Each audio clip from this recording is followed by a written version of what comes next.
Hello, friends, and welcome back to Malicious Compliance Stories. Today, we're going to talk about hierarchy at work, and although it's a story about petty revenge, I think you'll enjoy it. After all, no one likes to be commanded by an employee who's not your boss.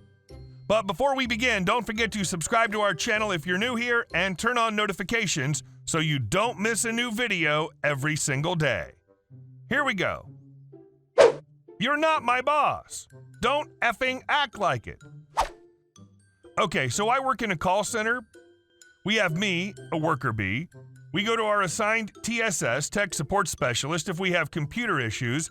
We go to our direct supervisor if we have other issues. They're not the same person, and the TSS holds absolutely no power over us, but she likes to think she does. So one day it gets busy. I mean, no time to breathe, can't get up from your desk busy. Boss man says afternoon breaks are canceled. This happens maybe once or twice a year. But I'm sick. It's hard to breathe, let alone continuously talk. If we have to get away from our computers, we have to put our status as break so we don't get calls when we're away from our desks. I got up a few times to get water or tissues, was gone for no longer than 30 seconds each time. Well, nosy little TSS IMs me each time. Maybe you didn't see the email, but we're not taking breaks today. I ignored it 3 times. The next time, I effed with her a bit. When I knew my direct supervisor was at her desk, I went into break status.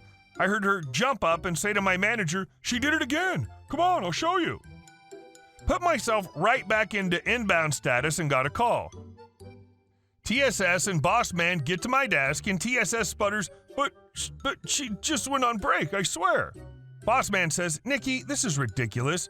In the time you've spent monitoring her, you could have been doing work," and walks away. I smiled at Nikki and continued working. Get off my bleeps, Nikki. And our second story. We know we broke the law, but you could have broken company policy. I'm in a middle management position and I work for a bakery which is owned by a multinational corporation. We sell cookies, muffins, coffee, smoothies, etc. Not long after Christmas, I felt unwell and called in sick to work. I had vomited that morning because of a stomach bug. I was told by my manager that because there was nobody available to cover my shift, I still had to come into work. Reluctantly, I took some painkillers and made the hour-long journey to work. I felt rough most of the day and tried to focus on administrative tasks and paperwork rather than serve customers. It's not nice for a customer to be served by someone who looks like death warmed over. 3 hours into my shift, I start to feel sick again, so I go to the toilet. Once I'd finished, I phoned my manager and said I was leaving. I was warned that if I did that, I would possibly leave myself open to a disciplinary for leaving the shop insecure because I was the only key holder on shift and nobody else was allowed to close the shop unless a key holder was present. I was advised to take it easy for the rest of the shift. 5 hours later, and I could finally leave after what was quite possibly the worst shift in my 9 years working in retail.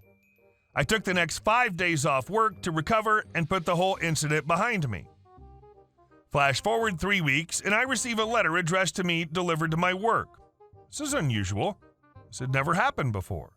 So I open the letter, and inside is a short generic letter inviting me for an investigation meeting on the other side of the city with the manager of another store I'd never heard of. My immediate reaction in my head was, oh, it's probably about that customer who tried to assault another member of staff a few weeks ago. I was on shift and a drunken customer accused a member of staff of shortchanging him, so he took a swing and tried to hit him. Because of the nature of the incident, we had to report it even though he wasn't hurt. So I pop along to this investigation meeting and I'm met by the manager mentioned in the letter and a younger guy in his early 20s who's there to take notes. The meeting's conducted in a kitchen with no seats, which seems a little unusual for a formal meeting, but nonetheless, I'm not too bothered. He introduces himself to me and myself to him. He begins by asking where I usually take my lunch breaks. This is not really what I expected, but let's carry on. I explain I usually take my lunch break in the food court. The guy taking notes writes down all the questions and my answers word for word. Anywhere else is the next question. Well, I occasionally go to the park in the summer and have my lunch there. Not a prohibited practice in any case, as our lunch breaks are unpaid. Would you ever take your lunch in the shop? This is against company policy because of food safety, etc. No, I don't. I like to get out of there for a while, I quip and try to lighten the atmosphere. Okay, would you ever use your mobile phone in the shop, he asks. Yes, I use it occasionally to contact the manager when he's not in the shop or to contact the delivery driver because the landline phone in the shop has stopped working. This is an honest answer and a reasonable one. I should refuse to use my own phone for work, but I'm a nice guy. Have you ever used your phone for texting people while you were at work? I'm asked. Well, I text the manager a few times with sales figures, but not very often. His tone of voice becomes increasingly aggressive with no known cause at this point. Well, what do you say about this? He presents me with an A4 size glossy photo of myself sitting on a chair in the back of the shop with my phone in my hand. The photo seems to have been taken on a long lens camera from a considerable distance from outside of the shop. The date and timestamp on the photo correspond to the day I was sick a few weeks earlier. I then tell him this was an occasion when I was feeling unwell and forced to attend work and was not allowed to leave my shift to go home, despite the fact that I had vomited twice that day because of a stomach bug. You expect me to believe that after being sick, your manager said you had to come to work, then prevents you from going home when you're sick again and tells you to take it easy? I'm now feeling angry and shocked at his response. However, I have something he didn't expect. Yes, I do expect you to believe it. I reach for my phone in my pocket and play back the calls. I record all of my calls just in case something happened. Although I never expect myself to be in this position, this is completely legal where I live. After playing the recordings, he tells me it's against company policy to have my phone in an investigation meeting. I'm sure he made that up, otherwise he would have said it before I played the recordings. I then tell him, excuse me, I think the bigger issue here is that company name has broken food safety law by forcing a member of staff who's been sick to work around food. Since the start of this meeting, the guy taking notes has been writing everything said word for word. The manager interviewing me now holds his hand over the notes and says to the note taker, hold on a minute, before he has a chance to write what I've just said. I'm getting angry and upset because he won't allow this to be written down. I tell him that if he doesn't allow this to be written down, I'll leave the meeting right now and go to our head office on the other side of the city to explain the whole thing to them. He eventually allows what I've said to be written down. Before I have a chance to say anything else, he proclaims, it's now 1:22 p.m. and I'm suspending this meeting. He then leaves the room with no other explanation. The guy taking notes is still in the room with me. Off the record, he tells me he's also shocked at the way the meeting has been conducted. He says he's never been told to stop writing after someone has said something. We informally discuss the situation between ourselves.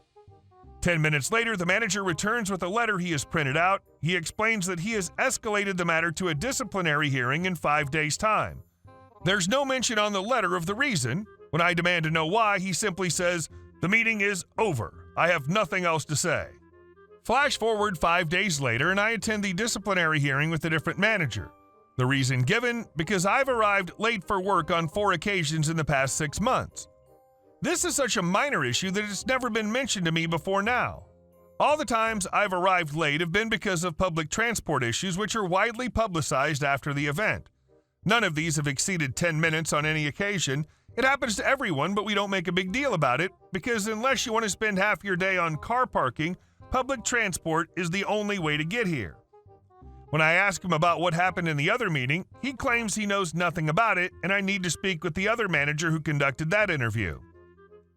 This was 3 months ago, and today I learned that the manager that conducted the investigation meeting has now left. When I asked the reason why he left, the person who told me just said, well, if he hadn't have left, we would have made him leave. The incident I experienced with him might have had an effect on his employment. There's always a chance, but I'll never know.